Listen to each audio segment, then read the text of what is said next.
Do you have time to chat? Ị nwere ohere ịkpa nkata? Chat means ịkpa nkata. Do you live alone? Ị bi naanị gị? Ị bi naanị gị? Do you know her? Ị maara onye ọ bụ? Or ị ma onye ọ bụ? Do you have kids?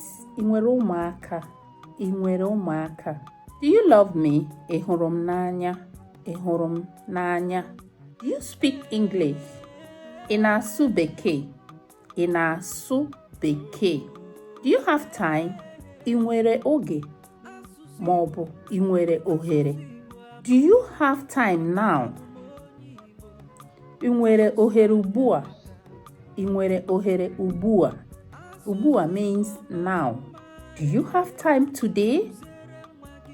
Ị nwere ohere tata?